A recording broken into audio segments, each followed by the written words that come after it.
बिस्मिल्लाहिर्रहमानिर्रहीम। नाज़रीन, आज हम कराची डिवीज़न जिसमें 7 अज़ला हैं उनके बारे में बात करेंगे। इससे पहले republic policy organisation union councils की लेवल का कराची का एक जामिया सर्वे कर चुकी है, जो आप हमारी वेबसाइट republicpolicy.com पे जाके देख सकते हैं, और इसका एक्सक्लूसिव प्रोग्राम भी हमारे यूट्यूब चैनल पे अपलोडेड है। वहाँ पे जाके आप हमारा प्रोग्राम देख सकते हैं जो कराची के सर्विस के बारे में है और जो एक पॉलिटिकल इंटेंशंस हैं उनके बारे में। आज हमारे प्रोग्राम का बुनियादी मकसद एक ओवरव्यू है कि कराची में इलेक्शन कैसे होते हैं और मुख्तलिफ फैक्टर्स की वजह से कराची के जो इलेक्शन है वो कैसे उन पे असरअंदाज वो फैक्टर्स हो सकते हैं। हमारे साथ जो हैं ताहिर मकसूद छीना साहब और मलिक अब्दुल लतीफ़ साहब हैं, उनका बहुत गहरा एक्सपीरियंस है, पुलिस ऑफिसर्स रिटायर्ड हैं, 1985 से जो इलेक्शन हुए हैं उनके ऊपर एक मखसूस नज़र रखते हैं, कराची शहर के बारे में भी बुनियादी मालूमात रखते हैं। ये हम शुरू करेंगे मलिक अब्दुल लतीफ़ साहब से। ज़रा हमें बताइएगा कि कराची में पॉपुलर और ट्रेडिशनल वोट कितना है, फिर जो पॉपुलर वोट था जो आपने सर्वे करवाया था जिसकी रिपोर्ट हमारी वेबसाइट पे है, उसमें पार्टी पोजीशन क्या थी? जी शुक्रिया। बिस्मिल्लाहिर्रहमानिर्रहीम, अल्लाहुम्मा सल्ली अला मुहम्मद व आले मुहम्मद। जी नादरीन, कराची पाकिस्तान का सबसे बड़ा शहर जहाँ पर कौमी असम्बली की 22 नशिस्तें हैं जिन पर ये जनरल इलेक्शन हो रहे हैं। जब रिपब्लिक पॉलिसी ने सर्वे करवाया तो सर्वे के नतीजे में कराची में जो पॉपुलर वोट है वो 75% और ट्रेडिशनल वोट जो है वो 25%, यानी 75% यहाँ पर पॉपुलर वोट है और 25% धड़े का वोट है, ट्रेडिशनल वोट है।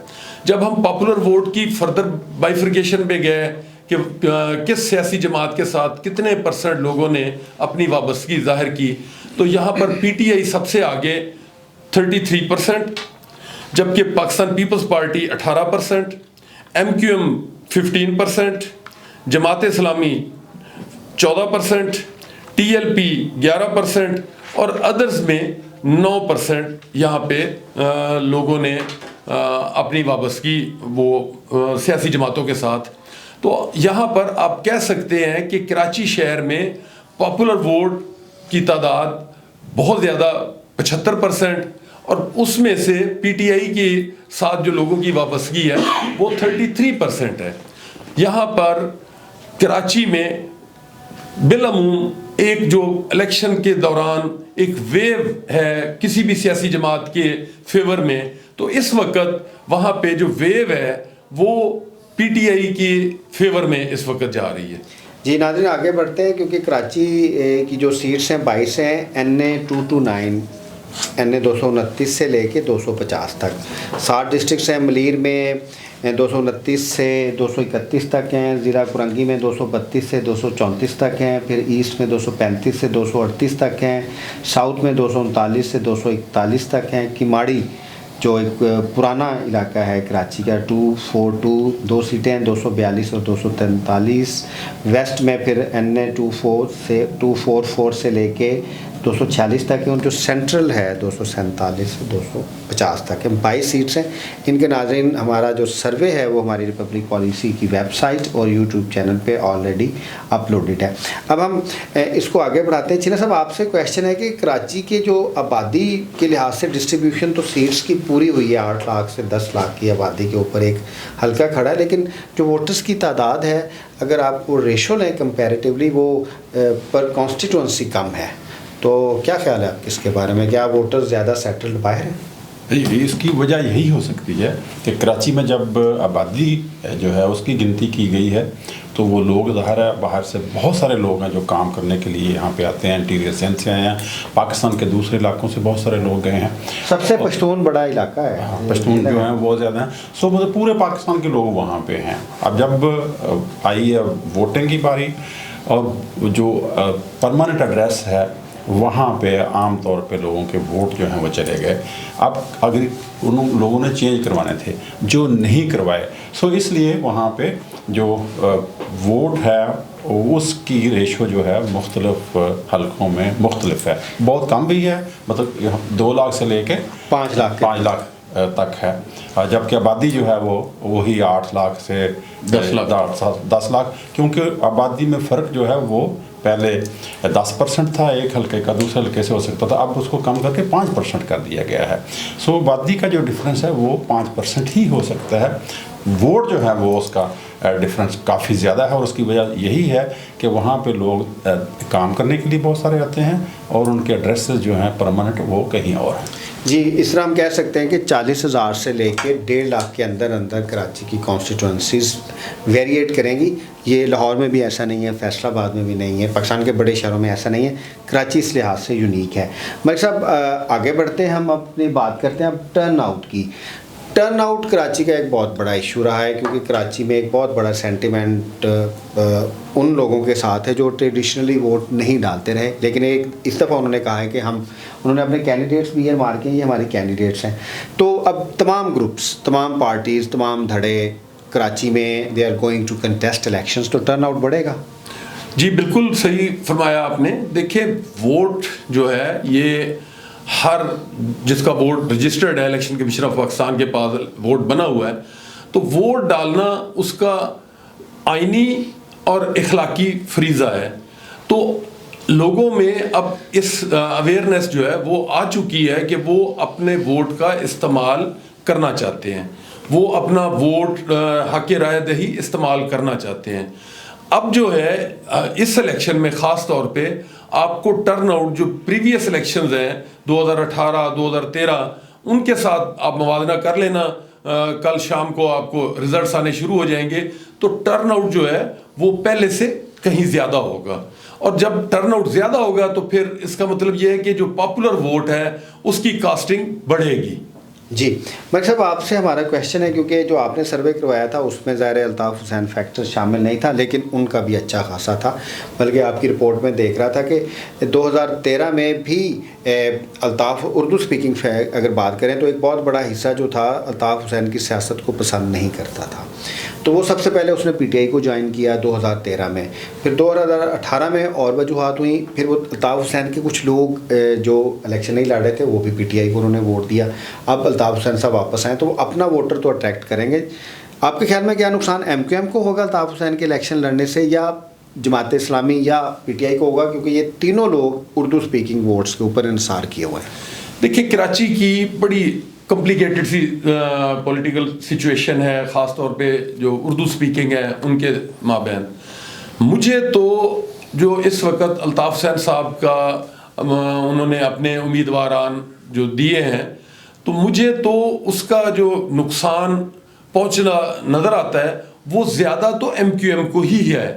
बाकी जो कह लें कि जो उर्दू स्पीकिंग लोग जिन्होंने पीटीआई को 2013 में या 2018 में वोट कास्ट किए थे उनकी फेवर में, हो सकता है कोई थोड़ी बहुत परसेंटेज वहाँ भी इफ़ेक्ट करे, असर डाले, लेकिन ज़्यादा जो असर होगा अगर किसी कॉन्स्टिट्यूंसी से फ़र्ज़ कर लें कि जस्ट यानी मफरूज़े के तौर पे कि अगर अल्ताफ़ हुसैन के नामज़द करदा या उसके जो हमायत याफ्ता उम्मीदवार हैं वो अगर सपोज 20,000 वोट भी लेते हैं, तो उस 20,000 में ज़्यादा तादाद जो है वो एमक्यूएम को जो वोट कास्ट होने थे उनकी होनी है।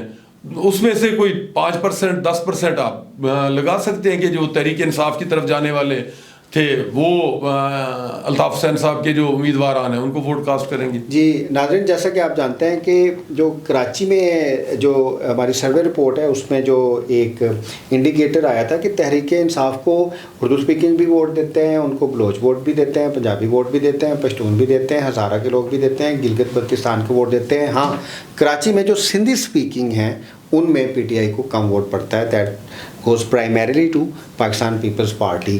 अच्छा छीना साहब, आपसे क्वेश्चन ये है कि इसमें भी हर जगह पीटीआई मौजूद है पहले या दूसरे नंबर पे। अगर आप इसको ज़िला में देखें, पीपल्स पार्टी अगर देख लें वो मलीर में है, इसके साथ वो किमाड़ी में है, वेस्ट की एक सीट पे है, साउथ की एक सीट पे है, तो वहाँ पे भी उसका मुकाबला पीटीआई से है। फिर उर्दू स्पीकिंग में आ जाएं, फिर उधर प्राइमरीली मुकाबला लग रहा है पीटीआई का जमात भी 2-3 सीट्स पे काफ़ी अच्छी है, 250 पे जमात इस्लामी काफ़ी स्ट्रॉन्ग जा रही है।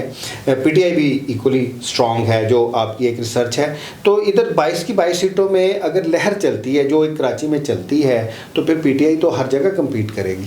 जी बिल्कुल, आपने सही कहा। इस वक्त जो पॉपुलर वोट है वो उसकी अहमियत बढ़ जाती है।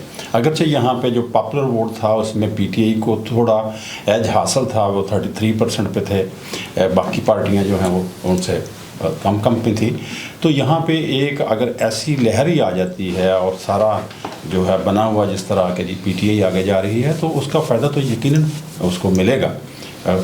ठीक है, वो हर जगह पे शायद सीटें वो ना निकाल सकें उतनी ज़्यादा, बट वो कम्पीट तो कर रहे हैं हर जगह पे। जी नाज़रीन, यहाँ पे 239 जो लियारी का हल्का है वो बड़ा इंटरेस्टिंग होगा, जिसमें लियारी है, मिर्ज़ा आदम खान रोड है, मेमन सोसाइटी है, मूसा लेन है, यूसुफ हारून है, कोटला गोदाम है, या जो दूसरे लाइट हाउस है, केएमसी वर्कशॉप के इलाके हैं, यहाँ पे भी एक अच्छा मुकाबला होगा। कराची में अच्छा मुकाबला होगा अगर बैलेट की हद तक रिगिंग नहीं होती।